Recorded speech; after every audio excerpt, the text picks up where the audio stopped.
Agama kita ini tahu naluri manusia. Tidak mau dia itu maksa-maksa kita ke sana kemari sampai kita susah dibuatnya. Karena Islam ini agama yang diturunkan sesuai dengan nurani manusia yang bersih. Bismillahirrahmanirrahim. Assalamualaikum warahmatullahi wabarakatuh.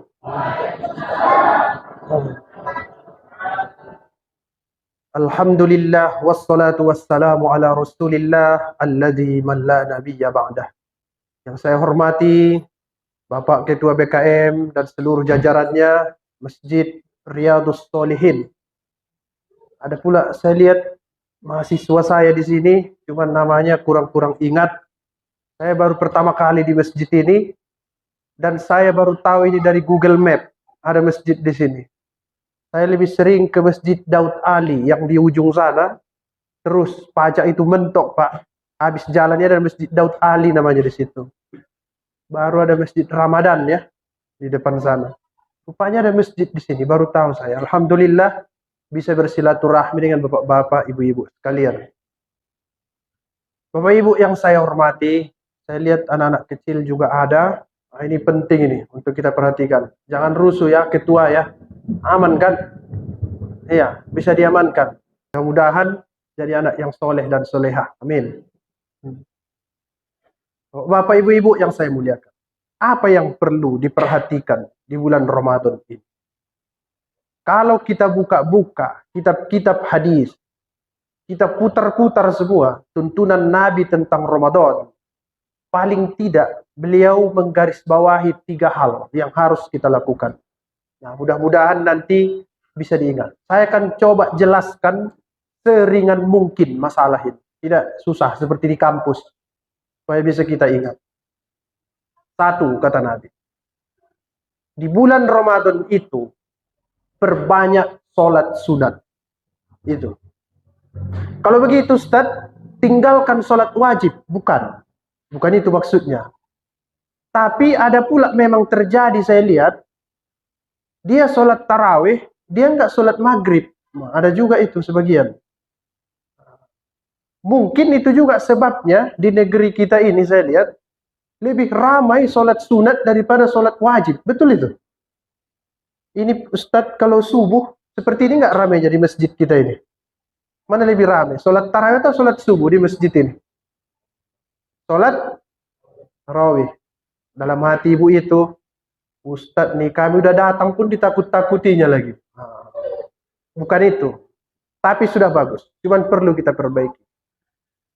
Sholat sunat yang dianjurkan Nabi itu namanya sholat rawatib.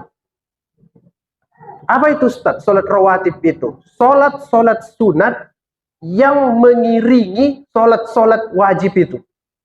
Karena ada itu.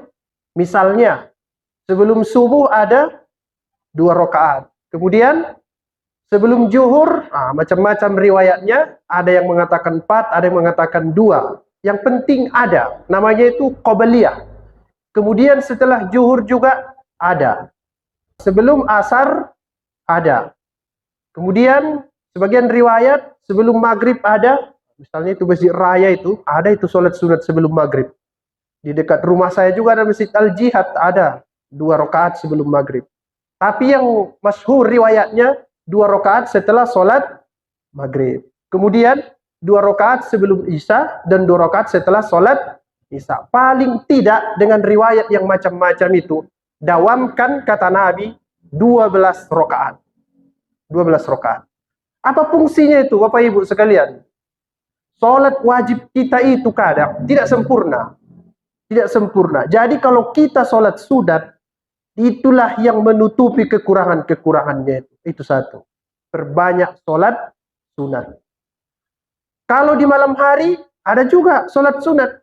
Man qama ramadhana imanan wa ihtisaban ghufira lahu ma taqaddama min dzambi.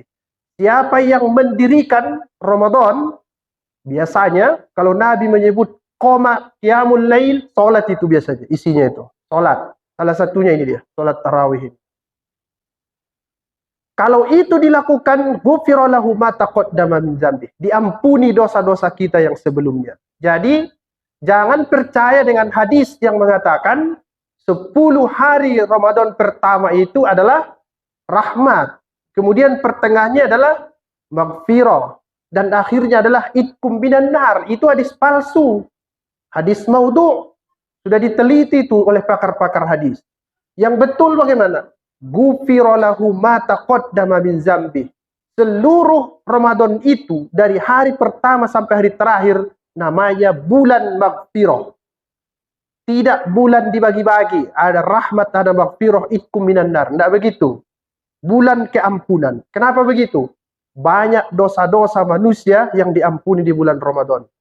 Itu sebabnya pakar-pakar bahasa Arab mengatakan salah satu makna Ramadan itu adalah membakar. Dia membakar dosa-dosa manusia. Bisa juga makna Ramadan itu mengasah. Apa maksudnya Ustadz? Dulu orang Arab itu, kalau dia bulan Ramadan, setelah bulan itu dia mau berburu, dia asah alatnya itu di bulan Ramadan. Bisa juga Ramadan diartikan bulan untuk mengasah jiwa manusia. Nah, di sinilah kita. Bapak Ibu sekalian, salah satu cara memperbaiki akhlak itu adalah menyiksa diri sekali-sekali. Jangan sering. Namanya riyadhatun nafsi. Inilah itu di bulan Ramadan ini. Jadi konsisten, istiqomah, kerjakan itu solat-solat sunat. Paling tidak 2 tadi. Apa? Solat rawatib dan satu lagi ini solat tarawih ini. Itu yang pertama, Bapak Ibu sekalian. Solat sunat. Yang kedua, apa lagi kata Nabi? Berinteraksi dengan Al-Quran. Ini yang nomor 2 ini. Berinteraksi itu macam-macam. Bisa membaca. Baca Al-Quran. Baca. Saya yakin di masjid kita ini ada baca Quran ya. Iya kan? Nah, berbanyak. Setelah itu apa Ustadz? Kalau bisa dipahami. Mudah-mudahan ada pengajian di sini. Saya sudah mengajar tafsir di sebuah masjid lebih 132 kali. Belajar. Terus belajar. Saya tak sanggup ngisi pengajian sini 100 kali. Jauh kali rumah saya. Dari tol saya tadi. Hampir nyasar. Cuma ada map. Tapi mudah-mudahan bisa dibuat oleh Pak BKM bahwa Al-Quran di bulan Ramadan ini tidak hanya dibaca. Tapi harus dipelajari. Apa maknanya itu? Apa itu artinya Alhamdulillah? Apa artinya Ar-Rahmanir Rahim? Apa artinya Malik Yaumiddin? Karena dibaca itu paling sedikit 17 kali satu hari satu malam. Kalau tak bisa baca pun jadilah. Baca. Jangan juga bilang, tidak ada gunanya baca Quran. Kalau nggak ada artinya, ada gunanya. Minimal dapat pahala. Tapi alangkah lebih bagus kalau tahu kita artinya. Dua Pak. Yang ketiga, yang ditekankan Nabi di bulan Ramadan. Jadilah dermawan. Jadi dermawan. Apa itu Ustaz? Bisa sedekah, bisa infak, bisa wakaf, dan lain-lain. Yang penting, jangan kau makan semua uangmu. Itu kesimpulannya. Jangan kau makan semua penghasilanmu. Bagi sama orang. Karena salah satu fungsi puasa itu, kita disuruh berlapar-lapar, supaya kita rasakan penderitaan orang lain. Yang tidak bisa dapat makan. Itu juga sebabnya ada namanya zakatul fitri. Artinya itu zakat supaya orang bisa makan di tanggal 1 Syawal. Itu maksudnya itu. Jadi bulan Ramadan ini membangun, kalau bahasa kampusnya, sensitivitas sosial namanya. Supaya jiwa kita itu sensitif, dermawan. Cara yang paling mudah, kasih bukaan sama orang. Itu yang paling mudah. Kata Nabi, kalau itu kita berikan, kita dapat pahala, dia juga dapat pahala, dan pahala kita tidak dikurangi sedikit pun. Jadi dermawan. Kenapa itu? Sifat dasar manusia itu pelit. Di bulan Ramadan ini, asah itu, bakar itu, sifat yang 2 itu. Kikis dia dari diri kita. Kalau pelitnya, untuk dirinya pun pelit, bahasa Arabnya itu suh, ada di sini begitu. Lagi makan di kedai, pas mau bayar, pura-pura sakit perut, pergi dia ke belakang. Sama dirinya pun tak dibayarnya punya dia. Bahasa Arabnya itu wa uhdiratil anfusus suh, pelit sama dirinya. Kalau dia tidak pelit sama dirinya, tapi pelit sama orang lain, bahasa Arabnya bakhil. Nah, itu beda tuh. Ada itu Bu, pelit sama dirinya juga ada. Bakar itu semua di bulan Ramadan. Jadilah orang yang dermawan. Tapi harus punya perhitungan. Jangan nanti gara-gara ceramah ini, habis itu disedekahkannya keretanya, dia pulang jalan kaki. Nah, itu keliru itu. Tidak ada itu. Ajaran agama kita, kata Al-Quran, jangan kamu jadikan kedua tanganmu terbelenggu. Maksudnya itu, jangan pelit. Wala tabasutha kullal basti. Jangan kau ulurkan tanganmu. Jangan terlalu dermawan. Wabtaghi baina dzalika sabila. Jadilah yang biasa-biasa saja. Dari dulu, saya curiga itu. Kalau ada orang mengajarkan kepada kita, kasih semua hartamu. Itu lama-lama berbahaya. Nggak ada begitu. Lan tanalul birra hatta tunfiku mimma tuhibbun. Kamu tidak akan dapat kebajikan sampai kamu memberikan sebagian dari yang kamu cintai dari hartamu. Katanya, sebagian dari hartamu yang kamu cintai. Ibu punya baju di rumah, monja. Dua-duanya. Masih cinta. Ada jas yang baru. Kasih yang mana? Supaya dapat albir, supaya dapat kebajikan. Jas yang baru atau jas yang jelek, tapi masih cinta. Kata Al-Quran, ibu kasih yang jelek, asal masih cinta, dapat kebajikan. Saya ulang.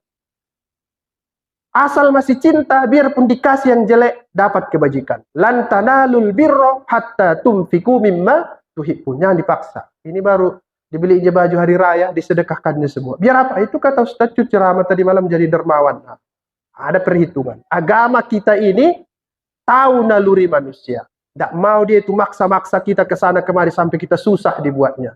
Karena Islam ini agama yang diturunkan sesuai dengan nurani manusia yang bersih. Nah, nanti kalau ada waktu, saya akan ceramah di sini. Judulnya Islam. Apa ciri-ciri ajaran Islam itu? Salah satunya namanya wasatiyah, moderasi. Pas dengan jiwa manusia. Jadi Bapak Ibu sekalian, inilah 3 hal pokok yang harus diperhatikan di bulan Ramadan. Bocil-bocil, ingat yang saya sebut tadi. 1, apa ketua? 1. Dah lulus ujian. Apa nomor 1? 1 tadi apa? Perbanyak sholat sunat. Yang kedua, perbanyak bersahabat, berinteraksi dengan Al-Quran. Dan yang ketiga, jadilah orang yang dermawan. Kalau itu dilakukan, insya Allah setelah Ramadan akan jadi orang yang berkualitas. Tidak nonton gosip lagi. Tidak mengurus artis-artis yang cerai lagi. Tidak penting sama dia, biarpun ada artis yang dibanting suaminya. Karena itu bukan urusan kita. Jadilah orang yang berkualitas dengan mengerjakan yang 3 itu. Terima kasih Bapak Ibu. Mudah-mudahan bermanfaat, bisa kita amalkan. Itu yang penting sebenarnya. Jangan kita lama-lama ceramah. Sudah banyak ceramah selama Ramadan ini. Kalau tidak rekamannya, ini video saya udah 100 dah berapa itu di YouTube itu. Ini pun jangan lupa tonton. Kalau lupa, subscribe, like, comment, and share. Share ke seluruh dunia. Itu juga bagian dari amal ibadah. Daripada ibu nonton itu joget-joget segala macam. Share kajian-kajian. Terima kasih, mudah-mudahan bermanfaat. Saya doakan kita istiqomah sampai dengan akhir Ramadan. Semua jamaah Masjid Riyadhus Shalihin. Assalamualaikum warahmatullahi wabarakatuh.